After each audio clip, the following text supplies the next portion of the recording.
Every week, billions of people kneel before invisible gods, reading from ancient books, following traditions that justify everything from genocide to genital mutilation, all while trying to convince the public that God is necessarily good.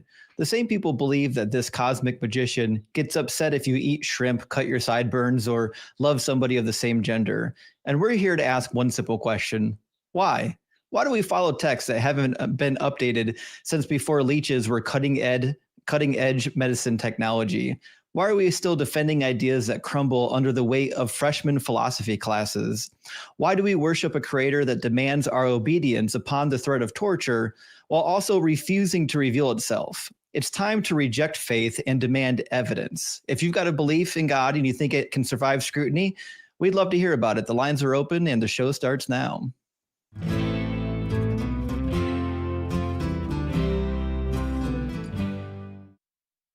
Welcome in, everybody. Today is May 4th, 2025. I'm your host, Justin. You might know me as Deconstruction Zone, and I'm pleased to introduce my co-host for the first time on AXP, the ruler of rhetoric, the deacon of discourse, the emperor of enunciation, the viceroy of reason, and the emissary of inferences, allegedly Ian.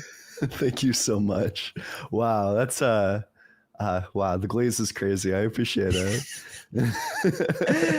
Yeah, we're certainly glad to have you with us on the Atheist Experience. And for those just coming in, the Atheist Experience is a product of the Atheist Community of Austin, a 501c3 nonprofit organization dedicated to the promotion of atheism, critical thinking, secular humanism, and the separation of religion and government.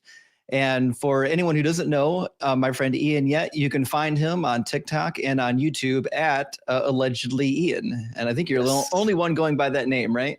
Yeah, hopefully. If I did my branding right, then yeah, absolutely. Fantastic. Now, we've got one caller already in the queue, and it sounds to me like he's going to be right up your alley. Perfect.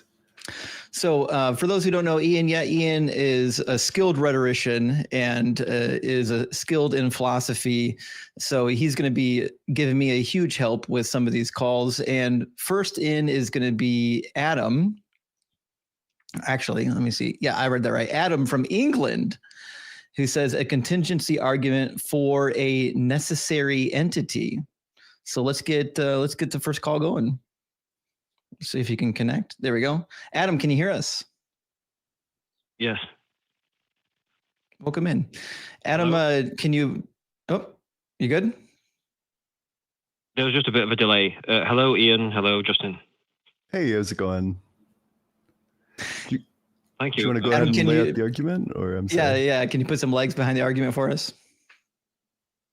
Okay. Yeah, I'm going to argue that it's an impossibility that all entities in reality are contingent, where contingency means conditional dependency between entities, objects, and relationships. So that being an impossibility implies that reality has to have a non-contingent member, and when we deduce that entity's properties, it has the properties of God. So should I give the like a description of the syllogism? Sure. Well, I guess I have like some preliminary thoughts. So I might agree that there's some sort of like necessary foundation. If by necessary foundation, all we mean is like something that exists in all possible worlds. But I might just say that the necessary foundation is either the universe itself or like the laws of nature, something of that sort, not like a thing that has like a mind. Okay. Well, if that is granted, I'd just say that the universe is characterized by specific laws with specific values and specific mathematical structures, but those have mathematically consistent alternatives, and that implies that they're actually the member of an infinite set. So there's a contingency or a dependency relation between those two things. And when we look at what kind of thing can select or ground that kind of specific information, the specific laws, the mathematical structures that the universe exhibits, we find that what can do that is actually a mind. Why should I believe that there was ever a point in time where these things were selected? But maybe even like a better question is, do you think God was eternally willing the laws of nature into existence? Well, eternal to me means time independent. Yes, I think that time is relational. So on the output of that will, that would be sort of the first term or the first point of the universe, and that would then be a temporal relation between the universe and God. So God was eternally willing the universe into existence, or eternally willing the laws of nature into existence? Okay, so God is time independent. We can say that God was always willing the universe, the laws of the universe into existence, but always means across all of the time points. Then they would have just always existed. I think that conflates always existing with time independence, right? So if time is relational, then if it's just like a relation between the points, then it can be the case that God is willing the temporal sequence of the universe into existence across the entire sequence, but it's not the case that the universe is also time independent. So do if you it's follow me? the case that God was always willing the laws of nature into existence, and God willing something is sufficient for it existing, then presumably the laws of nature would have just always existed. Well, I don't think that follows, because you have to distinguish between two things. So time is relational, of temporal points, but the temporal points are what the universe consists of. Would you say just for God to be eternal? Maybe the word always is a bit of a misnomer for us, right? So would you say God is eternal? Would you say that he always existed? I guess how would you describe God? Okay, so I'd describe God as a non-contingent entity. So if it's non-contingent, it's independent, and that includes independence of time. So something can be independent of time. Would you say it's eternal? Yeah, so time independence is eternity, is what I mean by eternity. Okay, so was God eternally willing the laws of nature into existence? Yeah. Then the laws of nature would just be eternal. No, because when the output of that will is like a point, right? So God's grounding something, but time is relational, right? So time arises upon the creation of the first time point. And so yes, you can say that God is willing the universe across the entire sequence of points, but that entire sequence is a finite set. That just doesn't make any sense to me. I think I'm just going to need you to like reject a premise in the syllogism. So I might say like premise 1, God was eternally willing the laws of nature into existence. Premise 2, God willing something is sufficient for it to exist. And then conclusion, the laws of nature are going to be eternal. Well, so the laws of nature exist across a set of time points, right? So, like, do you reject premise 1 or premise 2, though? I don't reject either. I think that what's happening is like kind of like a conflation as to what's true for the universe and what's true for God. So, like, God's time independent. God can create a sequence of events that are themselves temporal. So over which the laws of the universe distribute. The laws of the universe would distribute over those time points, but that wouldn't make them. That wouldn't mean that they are sort of infinite in terms of a sequence of points. Respectfully, that's like, this is kind of the point of logic, is that you can't accept the premises and then reject the conclusion. This would be like if you said, yes, I agree that Socrates is a man, and yes, I agree that all men are mortal, but all this Socrates is mortal business, I'm not too sure. Like, I just don't think that it's consistent to accept the premises and then reject the conclusion. Could you restate the conclusion? Yeah, the laws of nature are eternal. Their existence is eternal. Okay. I mean, I regard the laws of logic and mathematics to be eternal, but the laws of physics I regard to be the what is responsible for the universe as a finitely temporal sequence of events. So I would regard those as existing over a finite period of time. And my argument is demonstrating to you why the exact opposite is true, why that actually can't be the case at all. You know, if God was eternally willing the laws of physics into existence, and God willing something into existence is sufficient for it to exist, then the conclusion to that is just going to be that the laws of physics would have eternally existed. I think that what's occurring there is, again, it's like kind of like a conflation between something which is created and something which is independent. Right? So in P1, the subject of eternal is God, but God is independent. Whereas in the conclusion, the subject of eternal is laws, but the laws are created. And what I'm saying is that time is relational. So if time is relational, the created thing is either an nth term or a first term of some kind of temporal sequence, because it's something that's being grounded by the independent thing. I feel like that just doesn't work around like the fact that it just logically follows via a valid inference that the laws of physics would have been eternal. But maybe another way I can approach this is like this. Prior to God creating the laws of physics, did God believe that he created the laws of physics? I don't think there's any prior to, because if prior to is temporal, I don't think that the temporal sequence is not an external metric to what is true inside the universe. Well, so if there's no point prior to the laws of physics existing, then that means that there's no point where it was just God existing alone.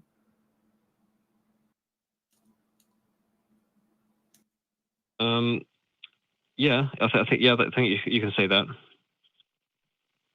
Then I guess I'm just like completely confused about your theology. You don't think there was ever any state of existence where God existed without the universe, but if God's eternal, that just means that the universe is eternal. Yeah. So for God to for there to be no point where the universe didn't exist without God, that just means that across the entire set of temporal points, God is true across the entire set, right? So God is willing the universe into existence across the entire sequence of temporal points that are inside the universe. But what I'm saying is that for God to be eternal means that God is time independent. So what I'm trying to distinguish between the temporal sequence in the universe and eternity. So where eternity just means time independent. Do you feel me? No, not really. Do you agree that causes precede their effects? Yeah, in space and time, yeah. But just like overall, right? Like presumably God's exist. If God is the cause of the universe, maybe that's a good question. Do you think God is the cause of the universe? Yeah, I think that is a good question, because I wouldn't say it's the cause, right? Because I regard cause to be spatial and temporal. But what I'm offering is a contingency argument. So I'd say that the universe is contingent on God. So then it just sounds like God didn't create the universe. That's what I heard. Well, no, the universe is dependent. So the universe is the output of a function. So like God's. I mean, it is caused by the function. The universe is a function. Because you just said it wasn't caused. A cause, yeah, a cause is a function that's restricted to space and time. Okay, so it can't be the output of a function if it's not caused. No, you can have contingency. You can have dependency is a function. Because dependency is just a relationship between not just objects in space, but it's between objects and the laws, or like the kind of abstract mathematical facts that are required for something to be true. So, for example, for objects to not be able to interact with each other so that they travel faster than light, that is dependent on an abstraction that's true everywhere. So, like the Lorentz, the Lorentz factor or whatever it is. Do you agree that God's not the creator of the universe? So I didn't hear the beginning of your question. Yeah, I apologize, but would you agree that God isn't the creator of the universe under your version of theology? No, so creation would be like a dependency relation. I take creation to be like when you cause something to come into existence. That to me Yeah, is what creation means. maybe we're using different definitions. I have the same definition as Ian.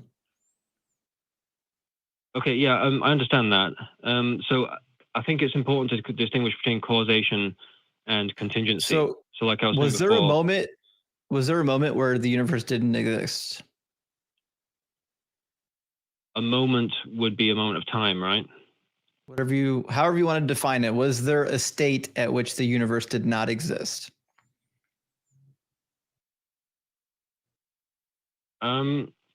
It's quite difficult to answer. I'd go with no, because there's the universe. So the universe always existed.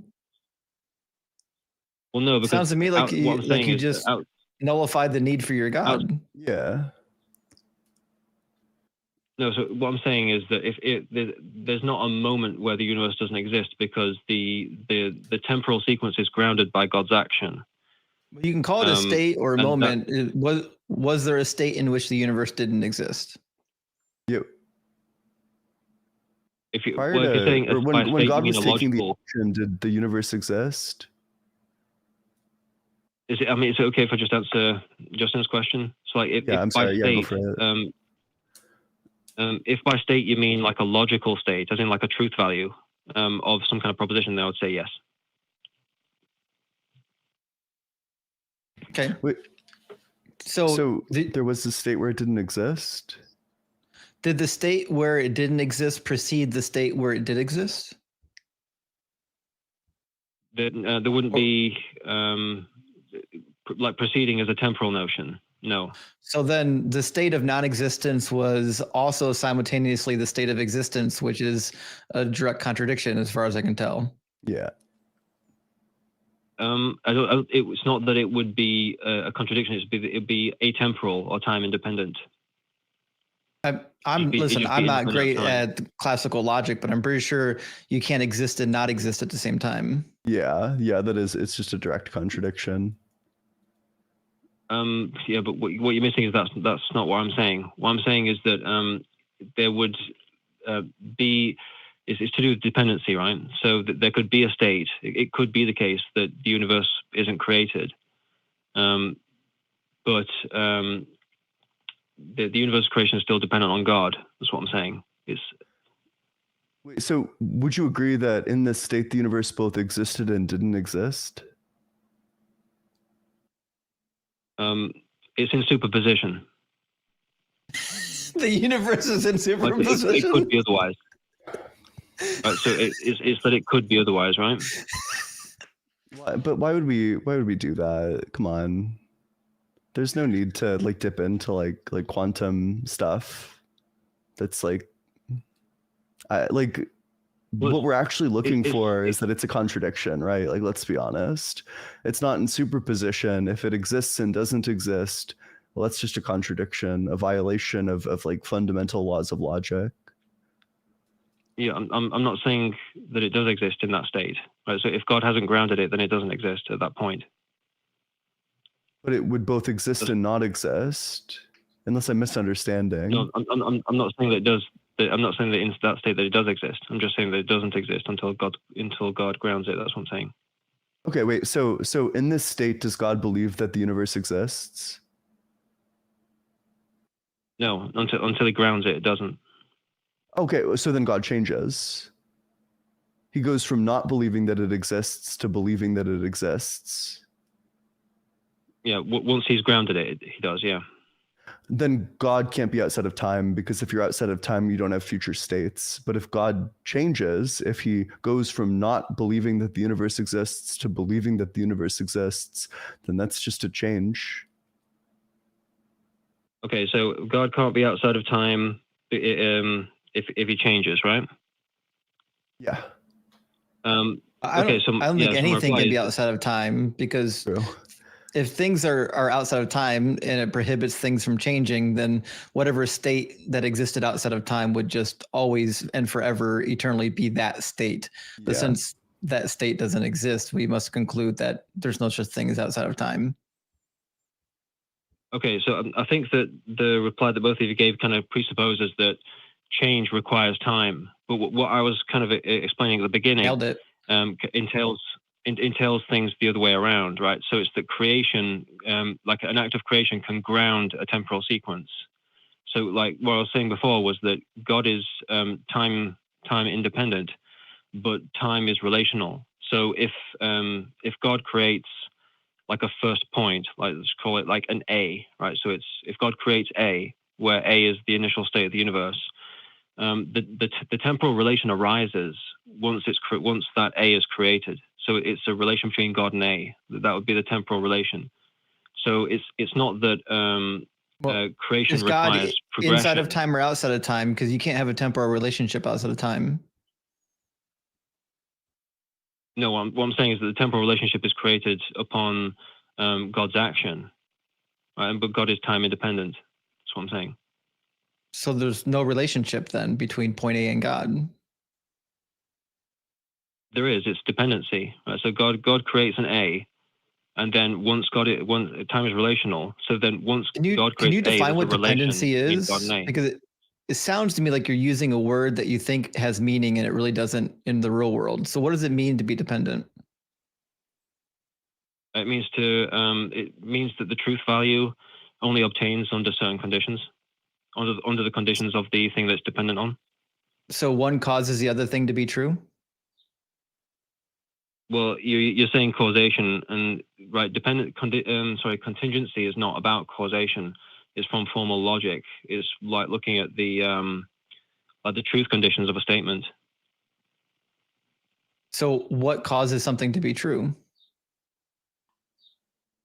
If it's using causing again, but it's if its conditions are true. Like if its truth conditions are true, then something's true. I would say, yeah. If the truth conditions of something are true, that it's true. I would connect those dots too. Yeah. But you see like the kind of weird like gymnastics you have to do to get around trying to say that God doesn't cause creation. No, it just requires me to distinguish between causation and dependency. Right? Because I think that causation just happens in space, right? Causation is something that we see happening only in space-time, and obviously that's going to present problems for explaining things like logic, mathematics, those sort of things that aren't caused. They don't stand in causal relation to anything. So in terms of, do you think that things outside of time don't experience a past or a future? No. So I think God is time independent, but I think that he can observe temporal sequences within the universe. So I guess like what does being outside of time even mean then? If a thing that's outside of time can have a past and a future, I guess I just have no idea what it would even mean to be outside of time. Okay, well, I didn't say outside of time, right? Because like outside, in the conventional way that we use it, means not inside, right? But in set theory, it's not how it's used. Like there's this notion of inclusive like outside. So if you have a set A and you have a subset B, A is outside of B, but everywhere where B is, A also is. So I just want to make like a subset that or clear. So what? Pardon me? Like a subset? Yeah. So I would say that the universe is a subset of God, right? So God is omnipresent. So God represents the whole of reality. Do you think God is just a set? Yeah, well, you can represent God that way. Sets don't have minds, though. Yeah, so I'm just saying it's a representation. So if we're making statements about what is inside, what is outside, things like functions, right? Because functions part of set theory, you can represent God as a set, but it just doesn't capture everything. That's all I mean there. So you said that the universe is a subset of God, that the universe is like, would you say that the universe just is God? Well, no, because like I said before, so like the universe is defined by specific laws, right? So there's these laws of physics, which are just like a subset of mathematical possibility. Like there's kind of other mathematical structures that we don't see in our universe. But all of those other possibilities, they're all mathematically consistent, right? They're not untrue. So I'd say that God has more functionality than the universe has. The universe is like a restriction of what's possible. So I feel like if you're saying that the universe is a subset of God, you are committing yourself to saying that the universe is God, in the same way that we would say like the set 1, 2, 3, 4 is a subset of all of the numbers. We would say that 1, 2, 3, and 4 are numbers, that this set is like a set of numbers. So we would be like a set of God. You know, the universe is just like part of God at that point. Yeah. I feel like, yeah. well, I don't know. Do you hold to like divine simplicity? Because this is like catastrophic for divine simplicity. I do in a sense. Yeah, I don't think it's catastrophic. Because if we're part of God, then that means God is parts. Yeah. So God, like as a mathematical structure, yeah, God has parts. Okay, then you would just reject divine simplicity. I don't see why. So to me, simplicity just means that it's described by relatively few properties. It's like an object that's moving around in space is not simple, obviously, because it has lots of properties. But God, in my view, compared to everything else, God has relatively few properties. Well, that's just not how anybody in the literature uses like divine simplicity. I've heard like two formulations, which is either like God doesn't have parts, or equivalently that God's essence is identical to his existence. Either way, under like any standard reading of divine simplicity, this would just be like a direct contradiction, absent like affirming things that are like really bizarre. Like, I don't know, if God doesn't have, or if his essence is identical to his existence, and his essence includes like the entire universe, then that means that we're all like, our existence is identical to one another's. So my existence is identical to your existence. And I certainly don't think you want to say that. No, I think what is probably missing from your critique there is that things can be hierarchically organized. So we can all be a part of God. We can all form parts of God's identity, or God's essence, if you want to say that. Right, because we're all dependent on God. We're a part of God as a mathematical structure, but we're not identical to each other. Because there's like a there's like a hierarchy of identity, and you can see that in terms of functionality as well. So we're all made out of matter and energy, but are God's parts we're all necessary? different. You're a bit muffled there. Could you repeat that, please? Are God's parts necessary? No. Oh, well, then God isn't a necessary being. I don't see how that follows. So God's identity is what's non-contingent or necessary, but God can create things that are dependent on him. So if God has contingent parts, then God himself cannot be a purely necessary being, because some of his parts are contingent.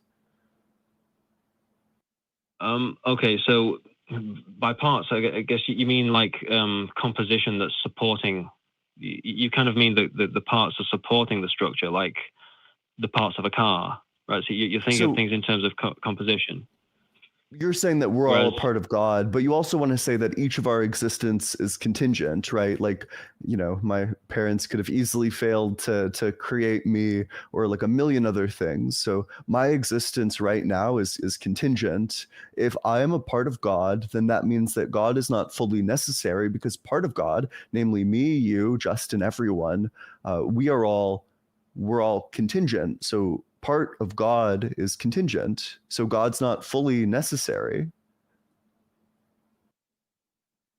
I think if you think of things in terms of set theory, right? So if you have a set, like if you have a superset S, and then you've got like these subsets A, B, and C, the superset can exist without the subsets. So A, B, and C are all a part of S, but S has, it has relations, like sets are defined by relations typically, or their properties. Those can exist without any of their subsets, even though their subsets inherit the properties of the set by virtue of being subsets. Is that too abstract, or should I? So I follow along. I just don't think any of that helps you. No. Let me ask you a question, Adam. What God do you believe in that forces you to contort yourself into these gymnastic pretzels to define his existence or her existence? Okay. Well, I mean, obviously, I don't agree with your characterization, but I'm a Catholic. Right. Yeah. So you believe in the Trinity? I don't have an argument for the Trinity. I'm just asking you, do you believe in the Trinity?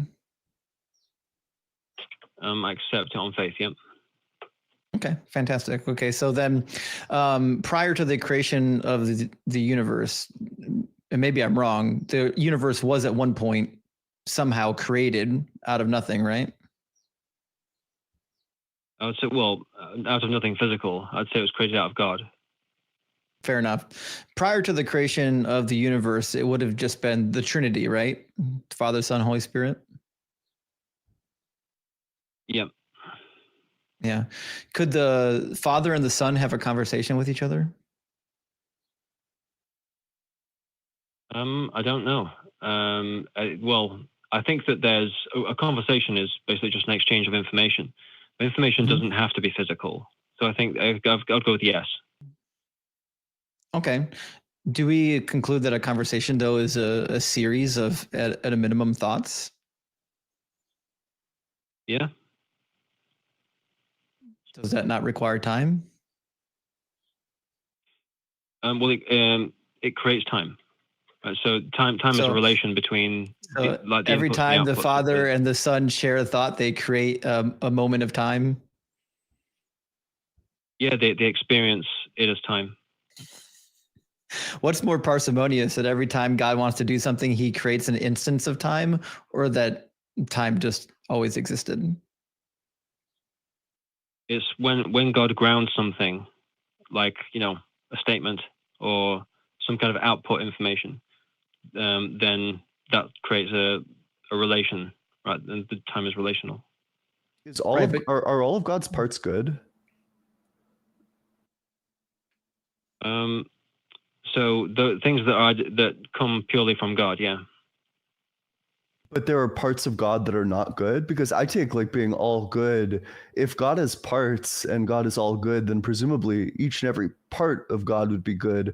But if every part of the universe is a part of God, then that means that you're kind of left defending that everything in the universe is good.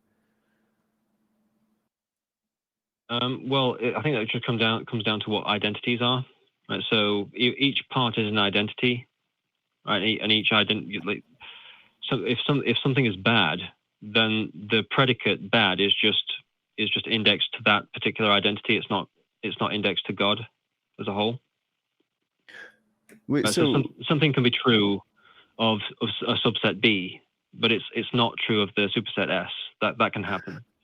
But if the superset S is like the superset characterized by having like being like all something, right? Like if the superset is like the superset of all even numbers, then each subset is also going to be defined by being like even numbers, right? You're not going to find a 3 in any subset of the set of all even numbers. So likewise, if God is all good, then presumably every subset of his parts, of his property, are likewise going to be all good.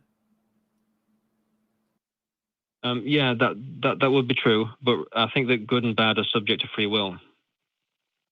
But then that's just going to be a problem, right? So you're going to say that, for example, I don't know. Let's go for the throat. Is the Holocaust a part of God? It's inside God. Okay, and are all of God's parts good? No. Okay, then God's not all good. Cool. I guess you can throw no, omnibenevolence right out the window. Well, no, because the predicate of goodness, it's not attributed to every, like, if it's not attributed to some of the parts, right? So if some of the parts are good and some are bad, that doesn't mean that the identity that contains all of them, that can still be all good, right? It's not like composition. Do you see what I'm saying? No. Likewise, Okay, if the superset was like the set of all even numbers, none of the subsets are going to contain odd numbers. If the superset is all good, then none of the subsets are going to be not all good. Otherwise, they wouldn't be in the superset. Okay, but then there are going to be restrictions of what the what the superset has. I mean, there's like privation theory of evil, right? So where it's like evil is more like the negation of good, like it's what is absent. But isn't God going to be equivalent to good? If something is literally a part of God, then how is it a privation of God? That would be the predicate. Like, so if something's a part of God, that the part is the set, yeah. But the functions that the set engages in, they're just like a restriction of what the superset is capable of. Can something be a part of God and also a privation of God? Well, it's not the thing itself that is a privation. It's what it does, right? It's the function that it implements. That's the I don't know. Privation. So in like the case of littering, I don't know. Is littering a part of God?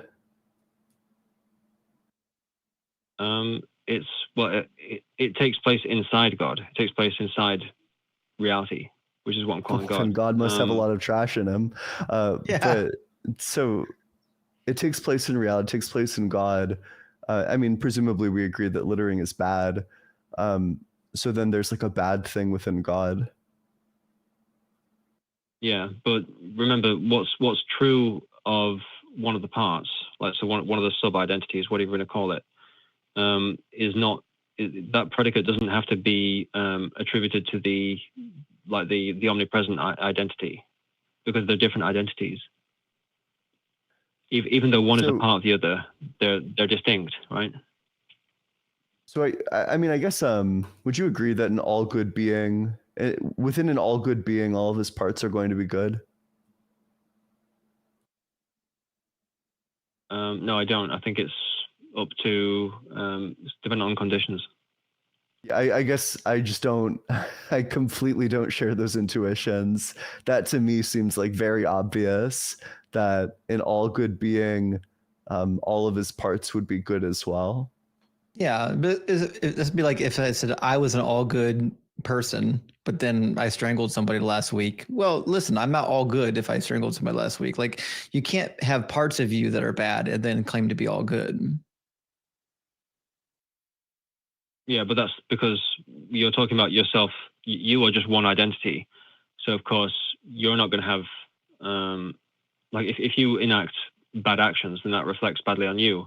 But what we're talking about is whether people's bad actions are like create like a transitive property onto God, right?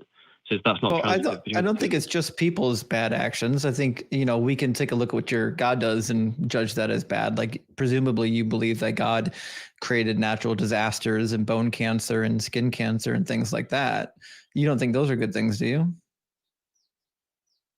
I don't think they're either good or bad, because they're not intents or actions. They're just events. Yeah, but did something cause those events to be possible? Yeah, to be possible, yeah. Right, yeah. So God created the earth in a way in which natural disasters would be part of it. Could he have created the earth without the natural disasters?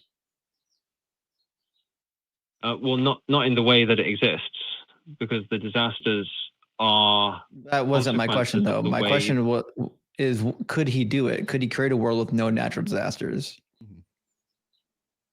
Not that I know of. So he's not all powerful either? Yeah. You're making your God weaker and weaker every time we pry open the next layer. No, I don't think it's an issue of making him not all powerful. The point is that God, right? Natural disasters serve a purpose. The purpose is that it's all a part of kind of renewing the environment. So God I've not created asked a world you that renews anything about itself. purpose. I asked you about his ability. Well, how does Yeah, like it doesn't matter. how does like the wholesale slaughter of innocents like renew the environment? Could God renew the environment without taking the lives of like 200,000 people a year? Well, it's dependent on us to avoid it, right? What we're just talking about is the existence of the natural disasters. At the moment, we're just talking about the existence of the natural disasters and whether or How not does God the could island create a of world Haiti without. avoid the earthquake that killed 200,000 people? Yeah, what should they Well, have they can done? just build. They can build. Well, if we had high enough IQ, we could just build buildings that like don't collapse under earthquakes, like they have in some parts of Japan or whatever. Then why And didn't what God about? just give us like a way higher IQ? Yeah. Sorry, pardon me. And why didn't if us surviving is contingent on us having like all of us being like super geniuses, why didn't God just give all of us like a 220 IQ? Well, because it's our responsibility to create those conditions. Like we're an IQ? evolved species. No, I'm just saying create that like the high IQ. I'm depending on how. confused. People die in hear very well, earthquakes that aren't in large buildings, right? Right. I didn't understand that. Sorry. People get injured in earthquakes that aren't living in large buildings or near large buildings, right? People have been dying in earthquakes since before we could make buildings. Yeah.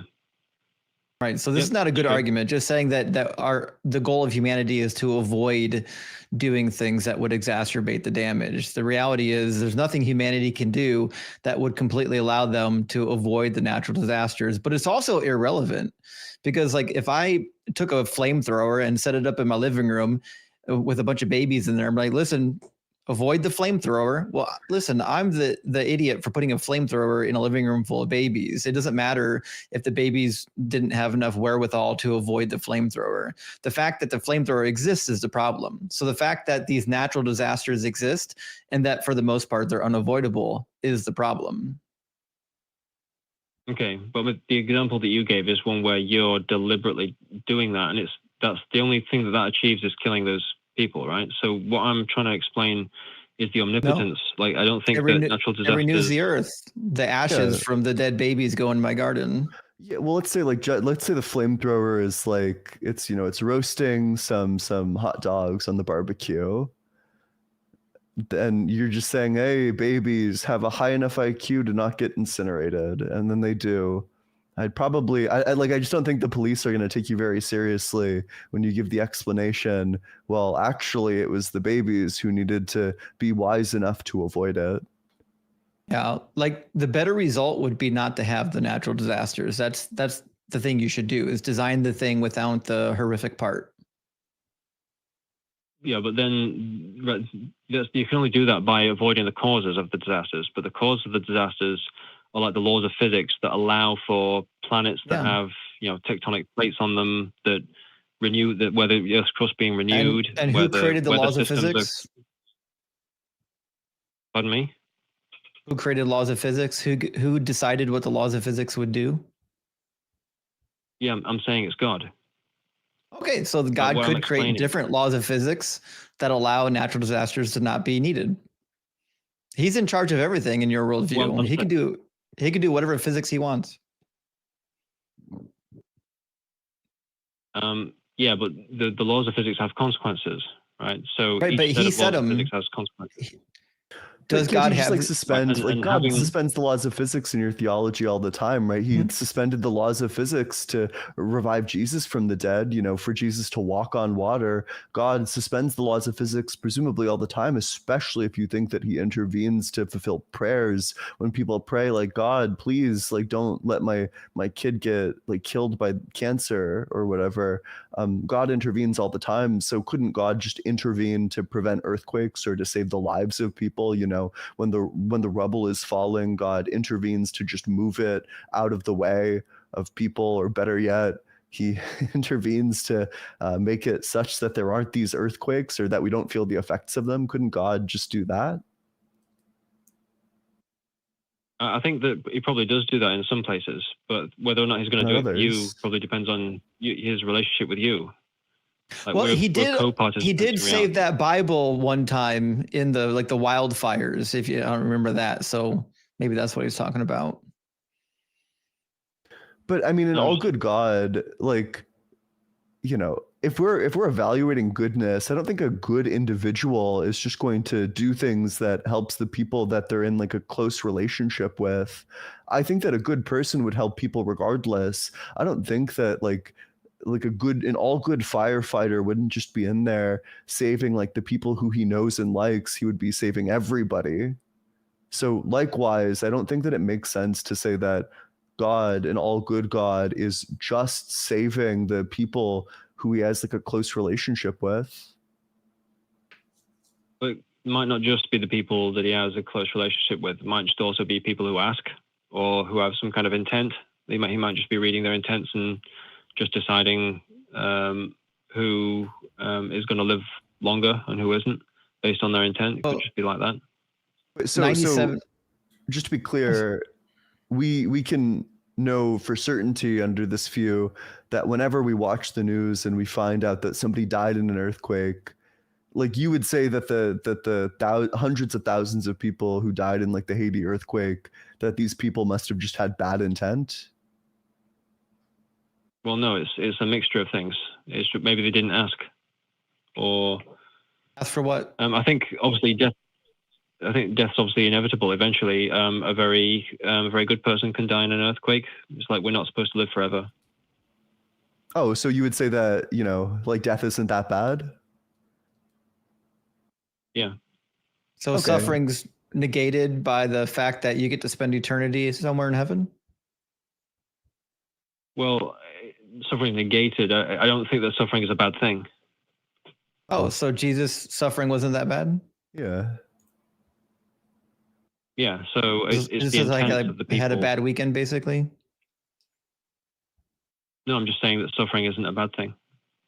Oh, so shit. What happened to Jesus wasn't bad then? Yeah. Well, what's bad is the intents, or is the intention of the people that are mistreating someone.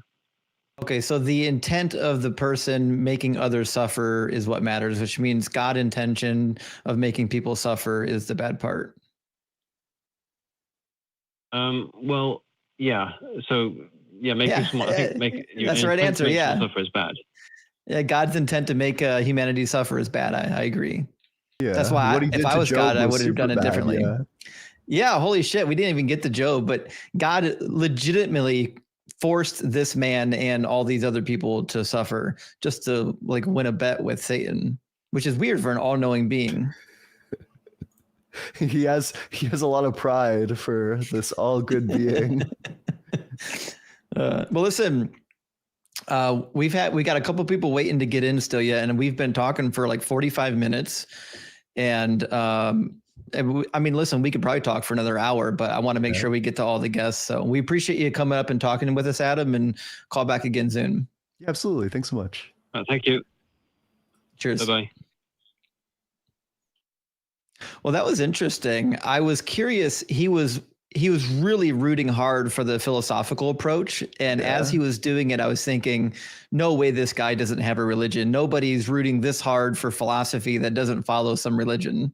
Yeah, it was like kind of a bunch of wacky twists and turns. Suddenly we're all a part of God. But, you know, God's all good and we're a part of God. So is everything else. So is like the act of littering, and littering is bad, and it's a part of God, but God's still all good. I don't know. It's just a lot of like mental gymnastics.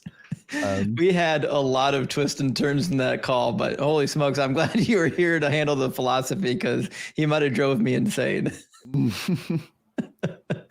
Let me grab some announcements first, and we'll read our super chats, and we're going to get our next caller on the line. If you like what we do, please consider supporting us on Patreon.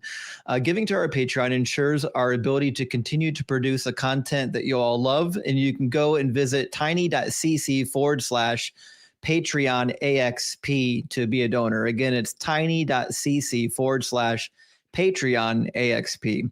Another way that you can support is by sending super chats. We get them in, we read them between calls. Your input in the show matters, and it's a way that you guys can participate in the show with us. You can also become a channel member for as little as 99 cents a month. Just click the join button below the video. This will give you access to special chat emojis, early access to YouTube shorts and clips and other videos. And you can also buy Atheist Experience merch at tiny.cc/merch ACA. And I would wear that loud and proud. That's what I do out in public, let people know. And we've got t-shirts, sweaters, hoodies, hats, pint glasses, which are important, and mugs. And also, last but not least, a big, big thank you to the crew that put the show together every week. Our audio operators, our video operators, note takers, call screeners, chat moderators. It might look like Ian and I are up here doing the work, but the reality is we're just up here talking heads. The work is being done behind the scenes. That's where the real stuff is happening. So thank you so much to the AXP crew making all this possible. We really appreciate that. Let's grab a couple super chats. We've got one from Jonathan. Thank you so much. Says, what does come to fulfill the law mean? Good question. So a quotation from Matthew chapter 5, verse 17, where Jesus says that he did not come to abolish the law, but to fulfill the law and the prophets. It's pretty clear. Fulfill just means to complete the requirements of something. And whatever you think about the interpretation of fulfill, what it doesn't mean is abolish. It cannot mean abolish, because Jesus is using it to express this idea that he did not come to abolish the law. What did he come to do instead? He came to fulfill the law, which means it must be completing the requirements of the law. It doesn't mean the law goes away, which is why in the same verse he says, whoever does the law and teaches others to do the law will be called great in the kingdom of heaven, but whoever teaches others to not follow the law will be called least in the kingdom of heaven. Next, we got J Cal. Thanks so much for the $2 for Praise Doug. Did I get the timing right? I hope I got the timing right. You nailed it. Praise Doug. And Minutemen, thank you so much for the $4.99 super chat. It says, during these difficult times, let us remember the mercy of Doug.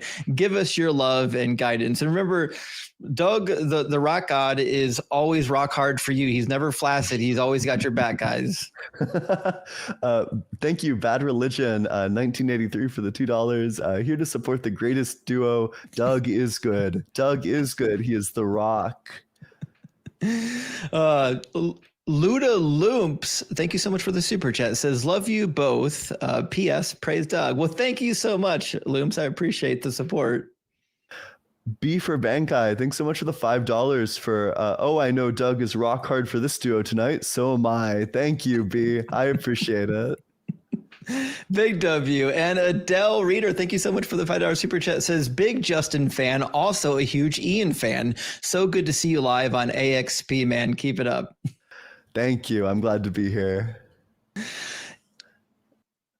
Rock hard for Doug. Thanks so much for the $5. Doug and Sharon are so glad you're here, Ian. I'm so glad I'm here too. It's so nice to be here. Everyone's being so nice, and I appreciate it.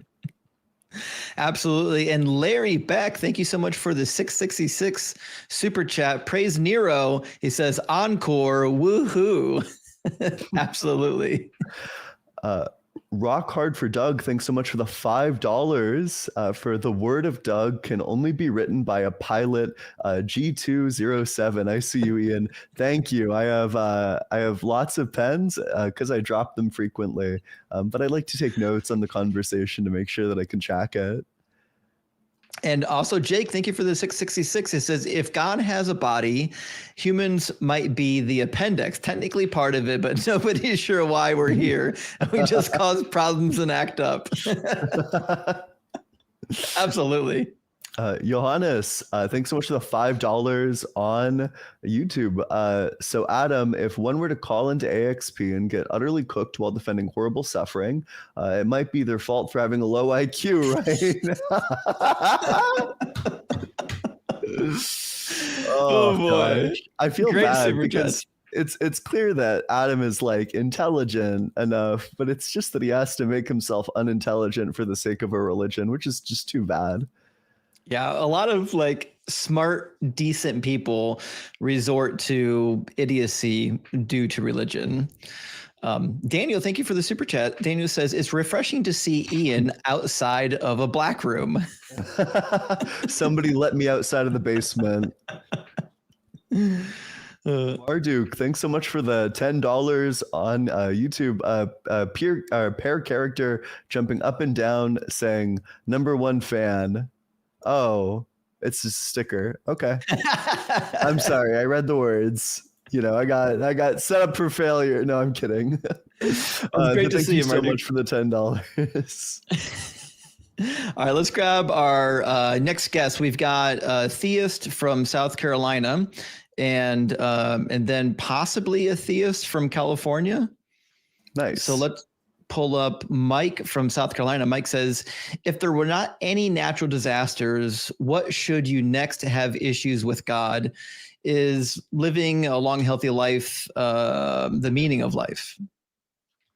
I would say like there's a lot of like, when I say issues with God, natural disasters are just one of them. I think it depends on which God you're talking about, though, right? Like if we're talking about the Christian God, I've got like a lot of bones to pick with the Christian God. I would say really even like the God of Islam too. This idea that anything would want to create hell and then send people there, to me, is nonsensical. As a father myself, I can tell you there's not a single thing ever that my child could do that would want me to suffer, have them suffer, even for 5 seconds in flame. So the idea that like God, the loving father, would send people to hell for eternity is completely nonsensical. But Ian might have something after natural disasters. Yeah, those are all great. This isn't like too much of a far cry from that, but I would probably do either like another natural evil, like the fact that our DNA mutates and causes cancer. God could have given us like the naked mole rat cells that essentially don't get cancer. Like they almost never get cancer compared to our cells where tons of people get cancer throughout their life. Tons of people get taken by cancer. I don't know, like the fact that God gave us the cancer cells versus the no cancer cells is extremely surprising on the hypothesis that he's good and just. But even like taking it away from like natural stuff, I think the regular problem of evil works fine. You like literally just the fact that the Holocaust happened. I don't think that I don't think Hitler's free will is worth the lives of 6 million Jewish people. I don't know, literally stop and ask yourself which one is more valuable, one dude's free will or 6 million Jewish lives. To me, that answer is like pretty easy, but the theist is forced to give the crazy answer. So we gave you a whole lot right out of the gate there, Mike. What are your thoughts? Oh, hey, yeah, thank you, and nice talking to both of you. First time talking to Ian. You're an interesting cat there. You're so calm. I thought Justin was calm. You're calm, and I'm. My hope is that I don't get smoked by Justin or folded by Ian. And I don't know which term is cooler. Real quick, which one is cooler? Yeah, well, you'll get to experience both, and then you can tell us. Hope not. All right, here we go. Yeah, so it's like, you got natural disasters, and God gets blamed for it, and it's like, okay, what would it take, man, instead of the Haiti 200,000 people dying, if only 2,000 died, or only 2, or does it have to be 0? I mean, what's it going to take to make you all happy? I'm just curious. So I guess when we approach like the being all good, what being all good to me means is that you do the best thing that you know to do and are able to do, which means that we would just expect God to do the best thing because he's able to do anything and he knows exactly what the best thing is. So I think the best thing is 0 deaths. So I would just expect 0 deaths. Right. I mean, my understanding ever. of the all good is that it must all be good, right? You can't have even one bad thing. Okay. And if I could step back for a moment, you all are looking at this from, I want to have a great life, a long life, fun life, forever life. And God's looking at this as, Justin, you would know this. I don't know what your training is, Ian, but he's looking at Earth as this is a testing ground. We are being tested. It's not fun, but we are, on whether we want to choose to follow God or just choose what we want to do. So God's point of view why is does an all-knowing being need to test anyone? Because he doesn't know what your free will is going to be. He can jump ahead in the future and see what your choices are, and it looks like they branch, but he wants to put it to the test and let you choose. So are you an open theist? I'm sorry, what's that? Are you an open theist? I don't know what that means. Do you think like God only exists in the present moment? Do you think God is in time, I guess? I think he's outside of time, if we can even understand that. Outside of time, so he can see it. Why does he only see possibilities? If God's outside of time, then presumably he can just see the full story, right? Like imagine a person looking down at like a, what is it? Like a video timeline on like a video editor. Presumably like being outside of time might be something kind of equivalent to that. So he can just scrub ahead and see what's going to happen. Or I guess in like maybe like a more direct way, if God's all knowing and he's outside of time, then he should just know exactly what's going to happen. Yeah, the Bible says he does too. You're a Christian, Mike? The Christian of the Bible, yeah, not Allah or anything. Yes. Yeah, I mean, the Bible, I think, says contradictory statements about God's knowingness, but 1 John 3:20 does suggest that he knows all things. It says, if our hearts condemn us, we know that God is greater than our hearts and he knows everything. It seems to coincide with this idea that God would be all knowing. Yeah, there's also the verse, and Justin would be able to tell you what it is, but the one about, God says the end from the beginning. It seems like God knows exactly what's going to happen in the future.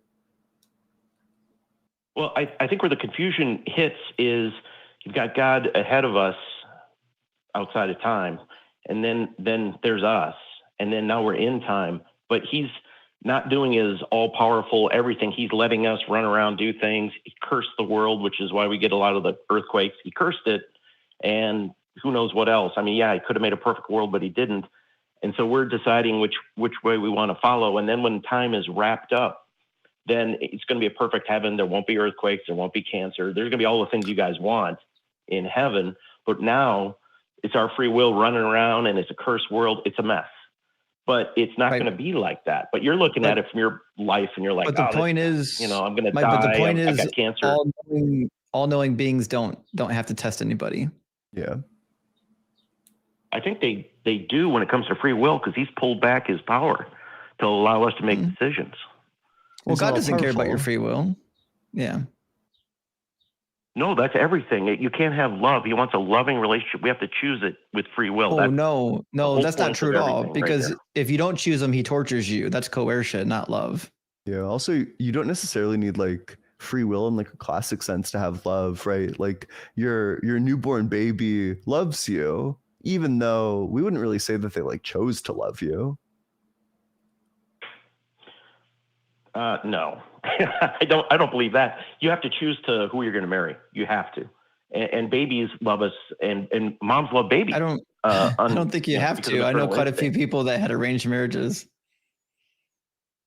But also, I don't know. I just don't think I think babies love because of like neurochemical reactions, right? I think like the love that a baby feels towards its parents is going to be necessitated by the neurochemicals that it feels via like spending lots of time, vice versa for the parents towards the baby. I'm skeptical of this notion that like the love a baby specifically feels is a choice. Like I grant that maybe adults choose to love each other, right? Like maybe that's your choice as an adult. I just don't think that that applies to babies. So in that regard, it I seems like agree with you. can totally have like a loving relationship that doesn't involve free will. Um, Also, I'd say, I don't know, I'm skeptical that free will even exists on your worldview, especially if you think God is all knowing. Why is that? Well, if God knows that some event is going to happen, then it's inevitable. And if it's inevitable, then it's not possible that it doesn't happen. And if it's not possible that it doesn't happen, then there is no choice. Oh, that's a nice hypothetical. I could say the sun's going to rise tomorrow, but I'm not affecting it. And God's trying to step back absolutely as much as he can and let us choose without him hanging over our shoulder. That's the point of creating this little bubble universe we're in. But do you think God sees the future? I think he can. I mean, it says he's, there's got revelation, which is interesting, and he sees what's going to happen at the end. But all along the way, we're all making these choices. What is it, Justin? Help me out. There's a comment in the Bible about if Sodom and Gomorrah had that guy Jonah preach, they would have repented. But yeah, they would have didn't repented repent. long ago. Yeah. Yeah. What was that? Jesus said that Help me. when he was in Tyre and Sidon, I believe. But none of that's actually relevant here to what Ian's referring to. Yeah. Do you think like Okay, God, go ahead, Ian. if God, does God know everything? He knows all the things that he can know, all the true things. I think so, but again, he's pulled back, and we're doing free will, and it's like crazy. It's like there's a lot of stuff going on. Yes, In but the I believe conversation, so, or yeah. like overall, like in the worldview. I think all the above. I mean, I'd like to go to a Bible verse and quote something for you, but I believe so. Yes. Help me, Justin. Is that true? Well, I was hoping you were just going to answer Ian's question without like ducking and dodging. I thought it was an easy question. Help me, Justin. I You're don't my mean to duck only and dodge. hope. I'm going to say yeah. May I'd like to 4th have shout out. I'd like to have a biblical reason. I mean, I can tell you what I think, and what I think doesn't matter. It matters if I can back it up with something in the Bible. But I'm going to say, yeah, that sounds right. Well, let's talk a little bit about what's actually happening here, because I think Ian and I are trying to corral you into the conversation, and I don't know if you're participating in the same conversation. We're still talking about like a sideways address of the Epicurean paradox. If God is all knowing, he's all good, and he's all powerful. First of all, he doesn't have to test anybody. He knows what the result of the test is going to be from the outset. Boom. Not a problem. Number two is even if he did, I don't agree with that. well, then he's not all knowing. You have to read. So then you don't think that God is all knowing, do you? I think the outcomes are up to us. Right, but does God know the outcome? I think he can see possible outcomes, but until we do it, it's right. But that doesn't answer my question. My question: God's knowledge changes with time, so then God's in time. No, I think he's in time and out of time. That I can't back up with the Bible, but well, then we have an even bigger problem. That's a contradiction. Go. Yeah. So let's clarify. What you're saying is God does not know all things. I think he's. Yeah, I mean, I think he's pulling back and he's allowing us to make decisions, and I think they're branching out. And I wish I could back that up. I'm not asking you about our free will. I'm just asking you about God's knowledge. I think you're trying to have a different conversation than what we're having. I'm just talking about God's knowledge. Okay. Does God have knowledge of all things? If I choose to eat breakfast tomorrow morning, does he know what I'm going to eat before I eat it? I don't know, because you got free will there. I'm going to say, yeah. Then he's not all knowing. If he doesn't know what decision I'm going to make, then he's not all knowing. He's just like mostly knowing. I also think that we can just drive a contradiction here. I don't know if he knows it until after you make it, and then he jumps ahead in time and sees it. I don't know how that works. I don't. It's a mind bender. Would you agree that something that's outside of time doesn't have like future or past states? Something outside does not have a future or past.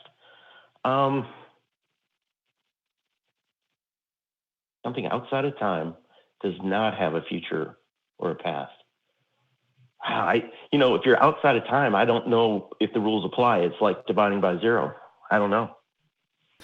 So presumably, if God had a past, present, and future state, then he would just be in time, because that's what it means to be in time, is that you have a past, present, and future state. There's like some sort of like progression of your existence in accordance with time. So presumably, if God is outside of time, he doesn't have this like past or future state. Would you agree with that? Well, here's one for you. Sometimes there isn't time, like a photon that travels from the sun to the earth that takes 8 minutes. But according to that photon, nothing is passed. It was at the sun, and then it's at our planet. It's here. And that's a great example. Like I don't understand. That's a great example about why your God actually can't exist in time, is because of a phenomena called time dilation. Simultaneously would be two separate moments for God if he exists everywhere. Something traveling close to the speed of light experiences less time, which means that when it's like 12 o'clock one place, it might be 11:30 at a different place, depending on like the inertial reference frame.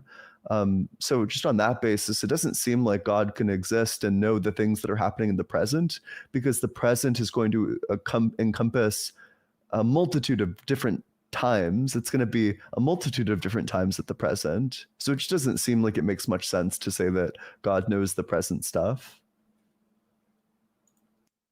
Okay, two things. One is the photon that's traveling the speed of light doesn't experience time dilation. Time stops. That's interesting. The other one is, you ever see those time dilation examples where they have a two-dimensional world and everything is on a flat plane, and a three-dimensional being comes in and appears on a wall, and then it comes in and it looks like it's appearing here, appearing there. And that's what it's like. Time is like a line, and God's able to come down because he's extra dimensional, I guess. Don't know, not in the Bible, but he's able to see the beginning, the middle, the end, whatever he wants to do. Maybe he can do it all at the same time while we're making all these free will decisions. If he could do all that, then he would be all knowing. Depending on our free will decisions. Well, we're not saying that like we're not making decisions, although we can make a case for that. All we're trying to figure out is if God knows all things. Does he know what I'm going to decide? And if he's outside of time, then presumably he already knows what I'm going to do before I do it. I don't know. I don't know if you have to wait till after you do it till he knows. It's kind of like the photons. If you see their position, you don't know their direction. Okay, it could be one of those. What is that? The Schrodinger cat, all that fun stuff. Okay, so we'll just assume for now that God is not all knowing. Boom, one omni property down. 1 John 3:20 is wrong. Let's talk about whether or not God is all good. The other omni property that I think people talk about a lot more. Natural disasters aside, your particular God, the thing I would say I detest about him currently at this moment in time is the fact that he is a huge misogynist. And I think that's very clear in the text. And so maybe my favorite example of this is the way that he punishes David for what he did with Bathsheba. Do you remember that story? Bathsheba and David, is that when he saw her up on the other roof and then decided to take her as his wife? Well, yes, I think I know what you're talking about. Yeah, so if you go to 2 Samuel chapter 12, David receives a punishment for taking the wife of Uriah the Hittite and then impregnating her and then sending Uriah to the front line to get murdered so that he can cover up this illegitimate birth, right? Now, the prophet Nathan is going to bring two different punishments for this. The first punishment falls on the child. The child is made ill for 7 days and then the child dies, even though the child didn't do anything wrong. David was the one that should have died for his sin, because in Deuteronomy 22, the punishment for adultery is getting stoned. So David should have been stoned. Rather than him getting stoned, the child got killed. The other punishment starts in verse 11, and it says, I will raise up trouble against you from within your own house, and I will take your wives before your eyes and give them to your neighbor, and he will lie with your wives in broad daylight. For you did it secretly, but I will do this thing before all Israel in broad daylight. And so God has 10 of David's wives later in the story graped by somebody from within his own household as punishment for David's sin. So a God that is willing to have somebody's wives graped for the sins of their husband, to me, is not a God that gets to claim to be all good. So you're saying if God punishes people, then he's not all good, or at least in that case. Well, in this way, if he punishes them in that way, he's punishing the women for the crimes that their husband committed. Yeah, I mean, this is really really harsh. And then innocent baby, and then the wives, assuming they're innocent as well. Maybe they, I'm assuming they were. So would you be okay if your wife got punished in this manner for your sin? No, that's pretty severe punishment, and it's the biblical principle. And this is not good. I'm not defending it, but it's the principle where the father in the household, his sins are. That's why it's so darn serious. But yeah, this is awful and severe. Worse is death, but yeah, this is pretty severe. He's making an example out of him, I guess. This is bad. Yeah, I agree with you. And so why would you worship this God then? Why wouldn't you just say, hey, this God sounds like fiction to me? Yeah. Well, not fiction, but he takes sin very seriously. And you're not just going to mess up your own life. You're going to mess up other people's lives. You need to, as men, at the very least, shape up. But is it just to punish people for the crimes they didn't commit? Like babies dying. I don't like that. But from your point of view, the baby's done. From God's point of view, the baby is moved on. What about the women? Is it ever just to punish women for the crimes of their husband? I don't think it's desirable at all. No, I don't like it. It can't be just, though, right? I didn't know that they got raped. Yeah, that's against the definition of justice, isn't it?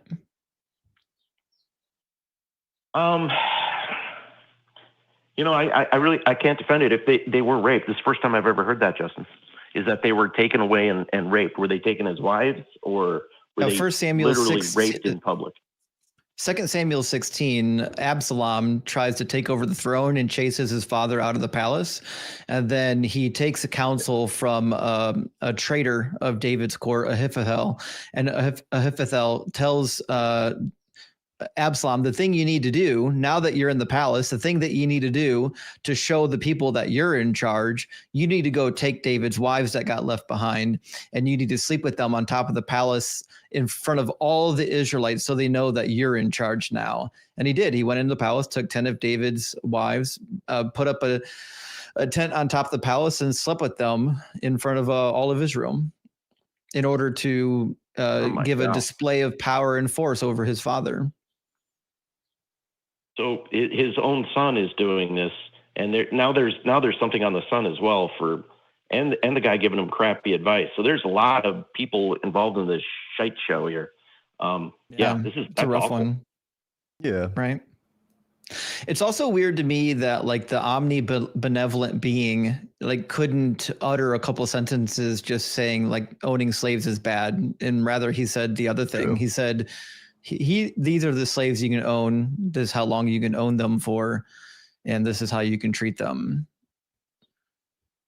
So I'm more of a no slaves guy myself. No. I mean, the Bible never says don't own slaves. Not once. You have to do like some serious like mental gymnastics to get to the idea that it does. Right. No, there's 2 lines later where it says if somebody kidnaps somebody and makes them a slave, then that person should be put to death. That's 2 lines right after what you were quoting. Well, I didn't quote anything yet. I was looking at Leviticus 25. You're quoting Exodus 21:16. And this is clarified in Deuteronomy. It's about kidnapping a free person, a free Hebrew person, and selling them as a slave. Mm-hmm. That's not to be done. But there's other than that, you can own slaves. No, it doesn't say don't do slaves. Don't do kidnapping of free people. And you can kidnap foreigners. So you're allowed to do that. Yeah. Also, even if you grant like this like weird like niche interpretation that's like definitely wrong, it's still going to be the case that there are slaves, because it outlines in Exodus 21 that you can sell your daughter into slavery. That wouldn't require kidnapping at all. Yeah. And Exodus people do that 21:7. today too. That's not good. No. Right. So So why I guess would if God God? had said it, we wouldn't be doing it. No, what I'm saying is if God Are is you real, saying, the God of this book is real, I would expect that he would know that you shouldn't sell your daughter as a slave. well, how is it that people read the Bible, slave owners in the past, I've heard, I don't know if it's true, but they would use it and tell their slaves, hey, look, it says here in the Bible, you gotta listen to me. I'm your slave owner. And you got other people who read the Bible and they're like, man, slavery is wrong. We're all created equal. And then they do the Underground Railroad. And they're all reading the same Bible. What's going on there?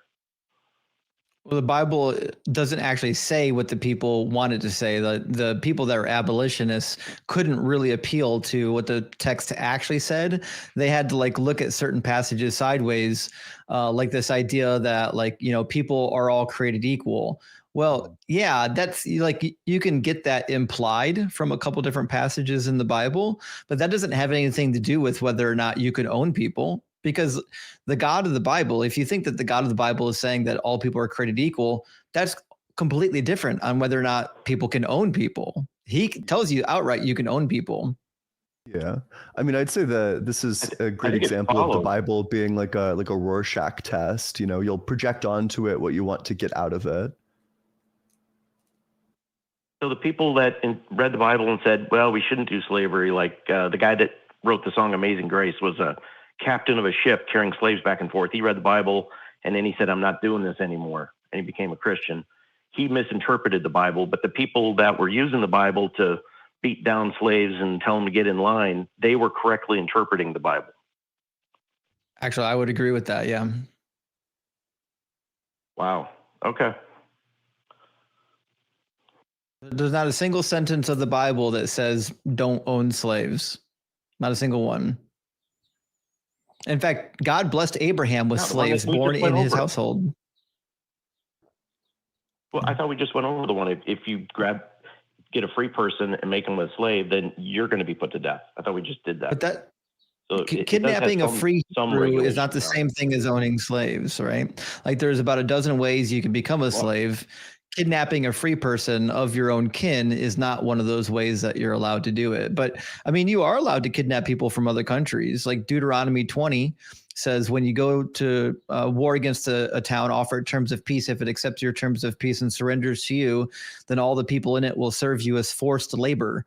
But if it does not accept your terms of peace and makes war against you, then you will besiege it. And when the Lord your God gives it into your hand, you shall put all of its males to the sword. You may, however, take as your plunder the women, the children, the livestock, and everything else in the town, all of its spoil. You may enjoy the spoil of your enemies, which the Lord your God has given you. And so these are people that are going to be taken as either slaves or concubines. And this is like, God's cool with it. God even predicts in Isaiah 14 that the Israelites are going to make slaves of people. It says, of the nations, you will take them and bring them they'll take you to their place. And the house of Israel will possess the nations as male and female slaves in the Lord's land. They will take captive those who were their captors and rule over those who oppress them. So like, there's all these passages where God is like legitimately glorifying Israel taking slaves of other people. He just doesn't want his people to be slaves. Yeah, I mean, he got his people out of state. It took him 400 years before he did it. Why are we not doing it now? Why would that not be the common practice? Why aren't people stoning people? What have Christians lost in the translation of the Bible? Well, I think society has just moved on, and we've decided that these parts of the Bible are outdated and no longer needed, and so Christians just ignore that.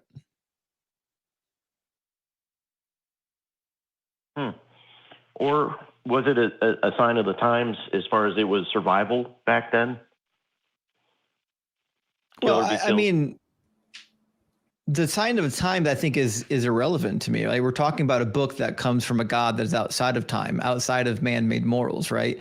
What I would expect is that when I read this book, I don't find morals that are indicative of people living at that time period. I would find morals that would be way better than people living at that time period.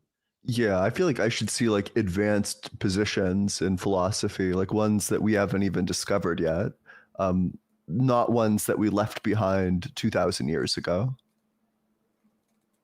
Right. To love your Or enemy. I suppose like that's not more advanced so enough. like 200 years ago. In fact, I don't know, like our morals advance, and with the advancement of our morals, we have like firmer ground, I suppose is how I'd put it. Like our morals advance in almost like a scientific like way, where you go towards like truer and more accurate ones over time. Which is why it's weird that the Bible features morals that we have moved past. I disagree with that. I mean, we've got more human trafficking and slavery across the world, if you include human trafficking, than there's ever been. And there's wars going on, and people are just getting killed. I mean, I don't know where our advancement in morals is. Yeah, but that's bad. Maybe here in the United States. Right. Like all that stuff is like really bad. Right. It's not if you're in a cartel and you're making a lot of money off human trafficking, then it's very good. Business is No, it's good. still bad. So, I mean, it all depends on your point of view.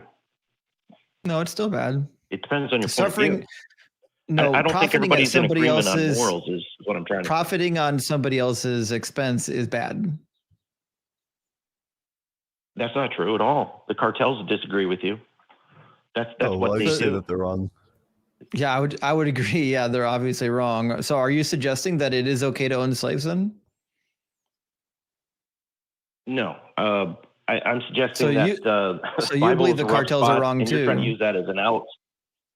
So I'm sorry, what's that? do you disagree or agree with the cartels? Yeah, I disagree with the cartels. Yeah, we do too. Yeah. And we Yeah. disagree because making people suffer for your own gain is bad.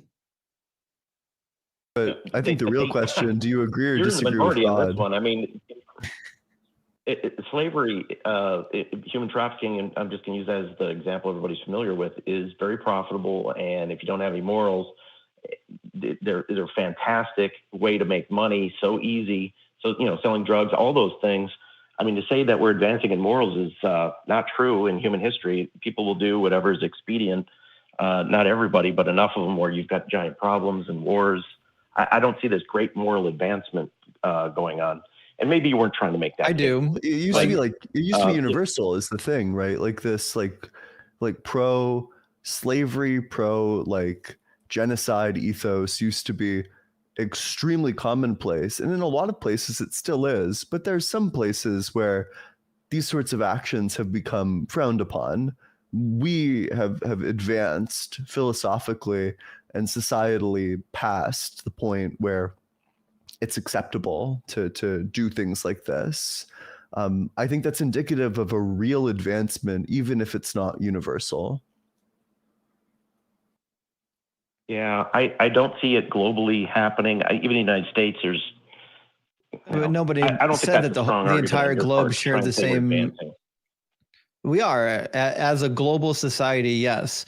The types of things that we did as a global society 2,000 years ago is very different than what we do now. That doesn't mean that there aren't still pockets that are living on, this, we're going to call it the old system. Sure, there are going to be pockets, but society at large has moved beyond these things. Like the idea that, for example, we should be engaging in blood feuds because we are doing tribal warfare. We don't do that anymore. Like if somebody comes over and executes a member of my family, I don't then get to go and pick one or two people in their family to execute. I don't get to do blood feuds anymore. But there was a time when that was common. Well, that's exactly what's done in Africa and China and Russia and the cartels, I guess South America as well. I mean, we're in the minority here and shrinking. No, we're not. Yeah. Also, like, okay. Well, I mean, I would like to agree with you. I'd like to hope you're right, but I just that's not how it works. People are going to do what makes them money, and the bullies are going to rule the world, and people stand up to it, whatever. But the problem is the stuff in the book justifies it, right? If in 1 or 2 Samuel chapter 21, God justifies blood feud. Um, and Justin, you would know this better than I would, but the whole point of the Mosaic law, Moses' law, is that he made a promise to Moses that his bloodline was going to go through his people. And then he's got it's like herding cats. These guys they're rebellious. They're making golden calves every time you turn around and try and give them 10 commandments. And he's getting them through this. And they're doing a lot of stuff he doesn't appreciate, like having slaves. Something that I never hear you guys bring up is, hey, what's wrong with having a bunch of wives like David? You got a problem with that? Because you got a problem with slavery. Why don't the guys ever say, hey, there should only be one wife? I never hear that. Probably consent. Or are you pro? I don't know. I think wives? that, I don't have any issue with people who want to be in like a polyamorous relationship. If you want to form your polycule with as many like consenting wives as you have, like, sounds good. Go for it, as long as everyone's consenting. Be a future Mormon. Justin, how about you? I don't have a problem. As many wives as possible. I don't see like polygamy in general being like a moral issue, like as long as all the parties are consenting. The problem I have is that polygamy, especially in religion, like the Bible, only goes one way. You never find like a woman with multiple husbands. It's always a husband that has all these wives and they get treated like their property, right? But in the modern society, when we talk about polygamy, we wouldn't be accepting these biblical types. We'd be accepting, consenting adults that have the ability to consent. They weren't coerced. They weren't forced into it. And all of them have an equal say in how things play out. But to me personally, I would not want to be in a polygamous relationship, but that's my personal preference.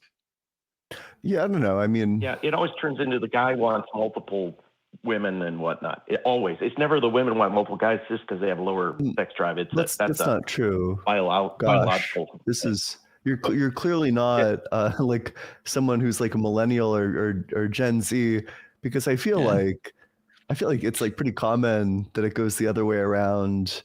I don't know, like of the polycules that I'm familiar with, the polyamorous relationships that I've encountered, it very often also is just the opposite, where it's like one girl, two guys, or something of that sort. I don't know. I guess that just hasn't been my experience. Yeah, but listen, Mike, we appreciate you coming talking with us. We've got time for like one more caller. And but thanks for coming and chatting with us again. Thank you, gentlemen. Take care. Have a good one. I think that's the second time I got to talk to Mike. I if I recall, I think he was pleasant the first time we talked as well. Sometimes we get hostile guests. Sometimes not so much. But let's get some super chats. Guys, thank you so much for sending in all the super chats while we're discussing. We've got one in from Master Macheteer. Thank you so much. It says, on the third day, Doug raises us all to be rock hard. Get elevated for Doug. Omar, thanks so much for the $5 for hold up all this blasphemy. Praise the universe farting turtle. Praise the universe farting turtle indeed. It is. Turtles all the way down. And Miranda Rensberger, Big W, thank you for the $10 super chat, says, Justin, what's your favorite obscure Bible fact? Shoot, I wasn't prepared for this. There's so many good ones. My favorite obscure Bible fact is that the war between the Israelites and the Moabites was recorded partially by the Moabites. If you look up the Mesha Stele, he recorded some of his incursions with Israel. And in the biblical account, Yahweh gets his ass kicked by the god of the Moabites when the king sacrifices his firstborn son in order to ward off the invading enemies. And so there's actually, chalk one victory up for Kamash. Yeah, the prophet in that story, he like Bay of Pigses them, or he's like, you guys go, God will definitely have your back, and then he just doesn't. Aria, thanks so much for the $2. Infectious diseases are also a huge problem. Yeah, things like malaria make zero sense if God is all good, literally none whatsoever. And Rock Hard for Doug says, that's a super bummer when you know the future until you create a being with free will. Oopsies. Doug and Sharon, FTW. B for Bankai. Thanks so much for the $2. Callers confuse omniscience with nigh omniscience. If I'm not entirely sure what nigh omniscience is, but if this is like the middle knowledge where it's like God has knowledge of all the things that he can't have knowledge of, if he lives in the present, then yeah, I think it's just a difference of whether or not you think God is outside of time or inside of time. But if he's outside of time, then certainly he just knows the future, right? Like that, it wouldn't make sense otherwise. He would have to. I agree. And all firsthand, thank you for the super chat. It says, just as a thought, what if one's progeny turns out to be awful, a Jeffrey Dahmer type? How do you think you deal with that? Like, are you presuming that I know ahead of time that is the case? If that's what you're asking, what would I do about it? What I wouldn't do is like kill, bind, or torture the child like Yahweh does with so many children. I would seek therapy often and early and try to change the course of events. And if it became obvious that the course of events was unavoidable, then I would sequester them in a location in which they can not be a harm to humanity. But I certainly wouldn't kill them, and I certainly wouldn't torture them for all of eternity in hellfire. Cyber Deconstruction, thanks so much for the $5. And these wives were essayed by their sons. God is an absolute disgusting monster. Yeah, absolutely. That's horrific. But if you look at the time, it would have been culturally accepted, or at least more so at the time, that it's not like completely crazy outside the realm of possibility, which is a good indication that this was written at the time. But great to see you, Cyber. Yeah, big W, Cyber. Good to see you. Also, in the same chapter, we learned that all of Saul's wives, King Saul, were given to David. So David took on Saul's wives when he became king. The women are just passed down from king to king because that's how that's how he rolls, you know? Ludooms, thank you for the $2 super chat. Says God seems to really dislike women and children. Yeah, that's what I'm gathering from the book. This guy does not like infants at all. He's got piles and piles of dead babies. My Conscience 616, thanks so much for the super chat. Two of my favorite content creators, smoke something, sit back and learn. Happy to teach. Thank you so much. And last one, Evan Rock, big W, thank you for the super chat. It says, Doug keeps me rock hard all day. Should I call a doctor? Well, I don't really know, actually. I'm not a doctor, but I do know, like, if you look at the warning label of the blue pill, if it's for more than 4 hours, you might want to seek advice of a doctor. So that's all I can tell you. This is not medical advice. And with that, we've got Michael from Florida ready to come in. Michael, I think, is an agnostic. And the call screen says, how do you personally deal with videos of supernatural events like haunted houses, for example? Well, welcome in, Michael. Can you maybe elaborate a little bit more on what you're suggesting? Or are you just asking us, like, how do we deal with supernatural phenomenon that we actually can observe? Well, first of all, hi guys. Second of all, the thing I'm really getting at is, I suppose just to preface a little bit, I'm sort of in a deconstructing place, and usually when I'm sort of interacting with, I guess, all the different ways that theists support their religion, particularly Christianity. I was raised Christian. The stuff when it comes to like scripture or whatever, because of certain resources like Myth Vision podcasts or whatever, I've always kind of come to see those as, perhaps weak, if not a little bit more abstract in terms of how people try to like prove the Bible's truth via scripture or history. But I suppose what I'm getting at is that when it comes to like, I don't know, either people giving accounts or even sometimes I've seen like videos where like, I don't know, like things are moving by themselves in a room or something to that effect. That has always kind of at least imposed upon me as one of the more difficult things for me to, I guess, get over or not get over, but like, I don't want to say explain away, because I've always tried to make sure that I'm not being, cynical as opposed to skeptical. And so, for instance, I saw this video not too long ago of, some like the caption was like, oh, smudging gone wrong. People try to like ward off evil spirits with burning sage. And, a lot of Christians will, of course, call that like, that's demonic, that's new age, that's occult, that's whatever. So this guy was trying to like smudge his house, I guess, and like a cross on his wall, like all of a sudden like turned upside down, and then the cupboard door opened, and something fell over or whatever. And of course, the guy was like getting really scared. And in my mind, I was trying to think, is this a fake video? Is this AI? Is this or is it genuine? And in my mind, that usually comes across as I don't know. I suppose sometimes I feel like I can't just like always. I feel like I can't always just lean on, oh, this is a fake video, or this is so like, because that almost makes me feel like I'm being like I'm plugging my ears and my fingers and saying la la la. I don't see it. I don't see it. Yeah, I think personal experience with the supernatural is already weak evidence, but secondhand personal experience is even weaker. Like, it's weak enough to say that, well, listen, I experienced something and I don't have an explanation, therefore it's supernatural.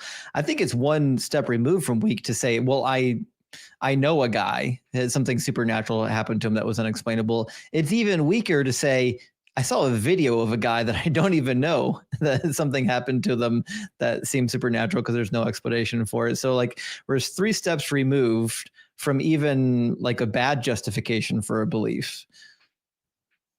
Yeah, I mean, that's kind of where I'm at with it. I think if I were to see something like this, my go-to response whenever I see something that can't be explained, something like appeal to a supernatural, I ask very simply, do you have any peer-reviewed evidence that indicates that this is a real phenomena?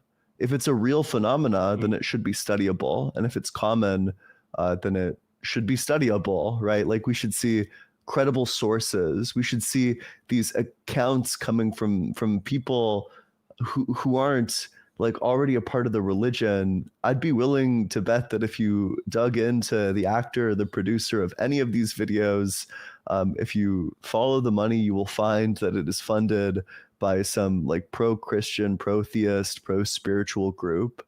It's not some group of atheists that's out there producing these videos. Mm-hmm. Yeah, because I like I said, usually my mind also starts to suspect that there could be shenanigans afoot, like people doctoring videos or people setting things up in order to sort of like a propagandistic kind of way support their dogma with phony evidence. But then again, it's like sometimes I fear that I'm being cynical and always leaning upon that as a sort of like a way to explain away what I just looked at. I don't think it's cynical to say, hey, people lie all the time on the internet. I'm just going to need some evidence that this isn't a lie. I think that that's just like reasonable. You should have really high credence that the laws of physics are true, and all of what you described would just be violations of the laws of physics. This doesn't require like evidence. This requires like incredible evidence. Mm-hmm. Okay. So then, like, even like, I'm pretty sure you guys have either personally heard multiple people give accounts or testimonies of supernatural things happening and whatnot.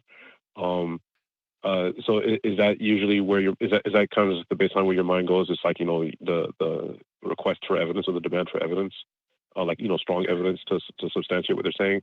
Do you think that there's any there when it comes to like the sheer volume of testimonies that happens?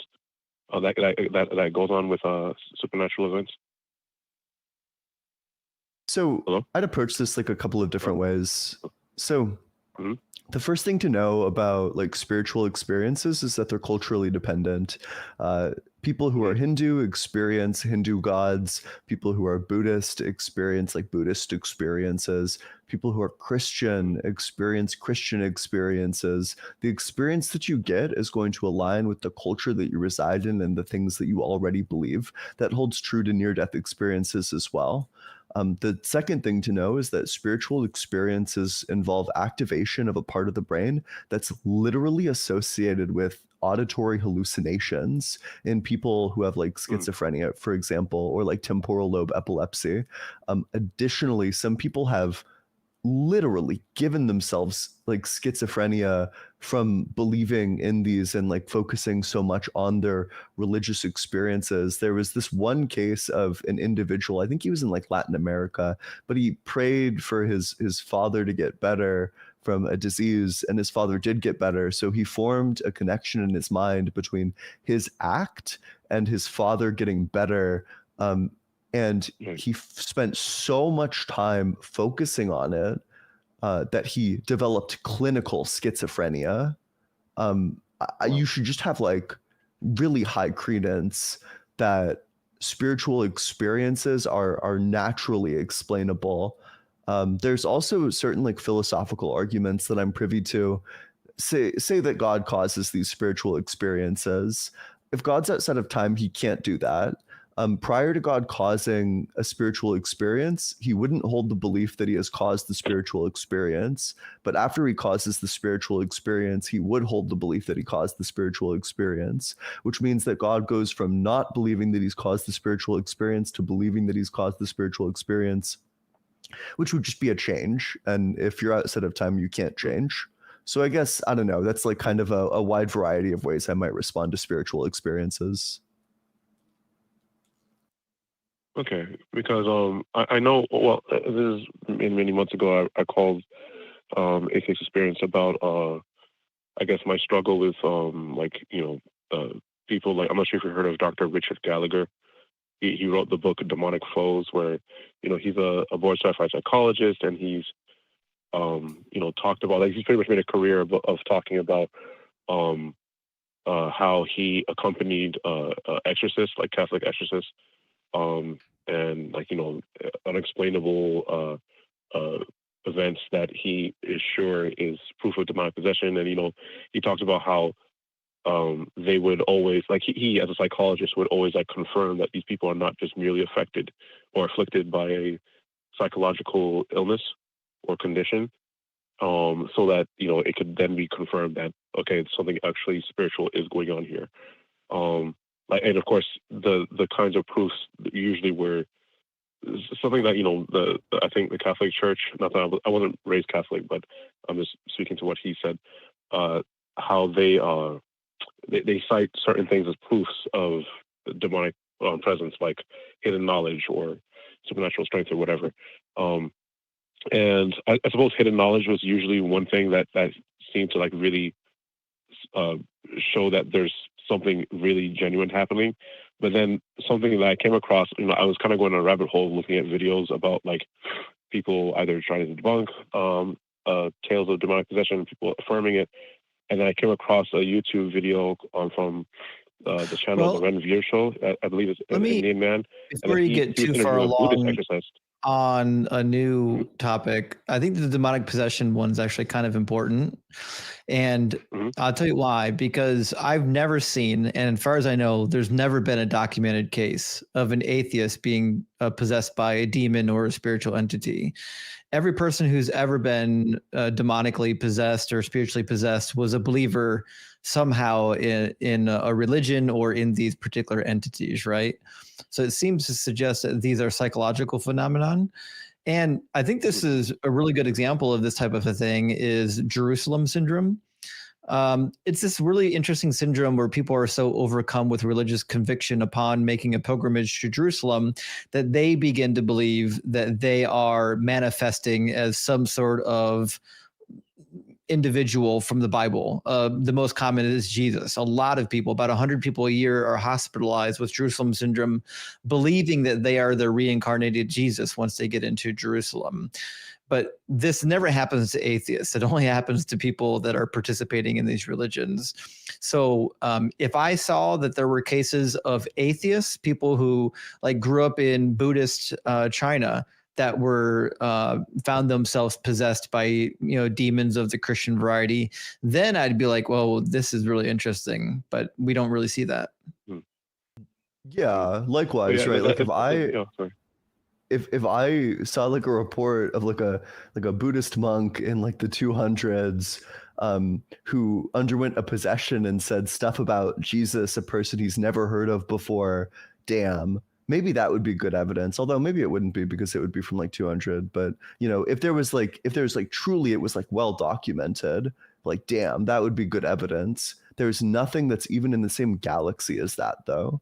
It's also true, and not to pile on, sorry to pile on, Mike. It's also true that people who experience episodes of psychosis often have religiously themed psychosis. And I'm thinking of someone just recently who unfortunately self-unalived during a period of psychosis. A friend of the husband of one of my friends self-unalived during an episode of psychosis. But every time he was off his meds and began to experience his episodes of psychosis, they were always religious in nature.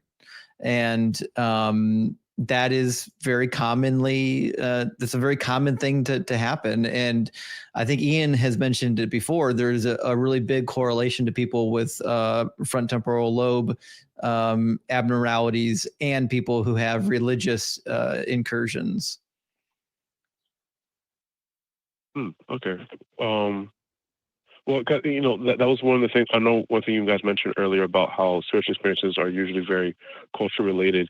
Like I said, I came across this other YouTube video with this gentleman on the Ran Veer show. He was interviewing a Buddhist exorcist, which is kind of the first time I had heard of that.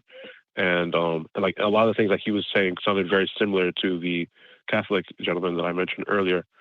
With respect to like proofs of a spiritual entity afflicting a person and something like that. And so I do understand that as well. But I know one time when you guys mentioned you never heard of an atheist who was possessed.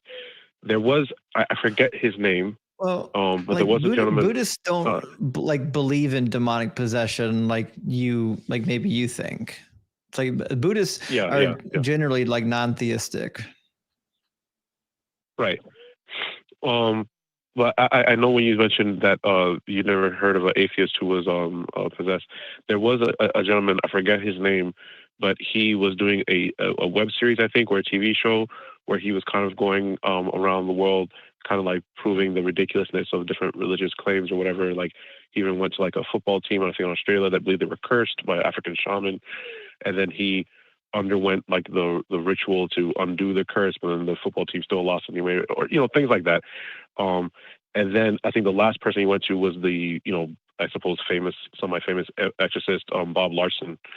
And then at least in the whole exorcism ritual that Bob Larson was doing, the guy who's an atheist, he started growling or whatever. It was nothing particularly supernatural with respect to the presentation of it. Like, I suppose that could easily have been someone having some sort of mental episode. But I don't know, that was strange in that this guy who's like a skeptic, and he just kind of spent all this time kind of trying to like debunk all these various religious claims or whatever from various faiths. And then when he comes across this exorcist, all of a sudden he's like, growling and rolling his eyes back and all this sort of stuff. So I don't know. It's like sometimes I suppose what I'm getting at, you can try to tie this back to my original question, which is when I see like all of these different either stories or even videos of strange things happening that obviously theists will attribute to spirits or demons or God or angels or whatever. That's kind of the thing where I'm wondering, am I being obtuse in just kind of like, I don't know, like no, I don't think you're being obtuse. I think you want to believe, like when these people are reporting these things, you want to believe that they're true, and you're likely to give them more weight than what I would give them. But to me, they sound more like psychological states. And this is one of the reasons why psychology is such a tricky field, because duplicating psychological studies is notoriously difficult. Like a group can do a study, and then 5 years later, someone can do an identical study with the same parameters and get different outcomes, because the psychology of the mind is such a tricky thing to replicate, right? But what we do know is that like people have experiences a lot, and a lot of them are religious in nature. Not all of them, but many of them, right? Even someone who may not participate in a religion might have a religious psychological phenomenon. So the question I would ask then is, what test can we do to investigate this phenomenon to see if there's anything behind it. Because if there's no way to test it and it's not reproducible, and it's not only is it not reproducible, but it's not even something that like has a common mechanism, like we can't cause it to happen. If we're completely unable to reproduce the results in like a controlled environment, it sounds to me then like it's a psychological phenomenon.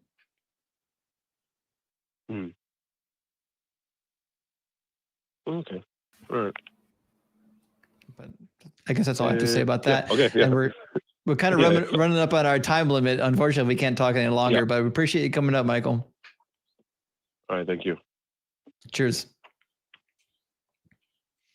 All right. I mean, they're valid questions. I remember when I was deconstructing, trying to figure out, what do I do with this paranormal phenomenon, right?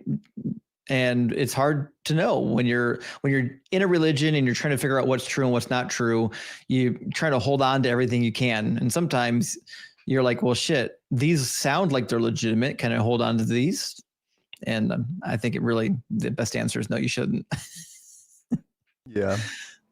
But, we've got one more super chat from Jammin J. Jammin J, thank you so much for the super chat. Jammin says, Mike, who decides these are unexplainable events, or these events are unexplainable? That's a really good question. We didn't really get to that, but I agree with you, Jammin J. I think medical professionals would probably have a different opinion typically. That's not to say that you can't find a medical professional who thinks that they're supernatural. Obviously, you always find some people, but I think overall the medical community and the consensus of the medical community is that they're not supernatural phenomenon. And so I'm definitely willing to agree with the medical professionals on this. Yeah. But with that, I think that concludes the show. We went long today. We did a full 2 hours. Thank you so much, everyone who's been with us. Thank you so much, Ian, for joining me on the screen. Thanks so much for having me. This was a blast.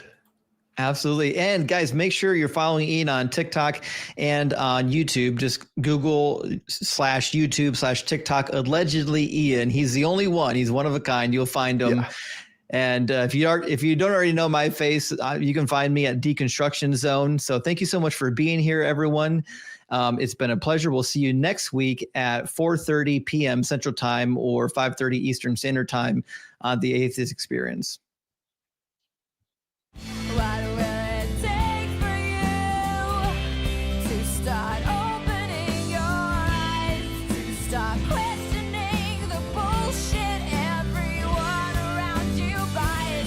You think it's any of your business what goes on between my thighs? I wonder when we'll be rid of your lies.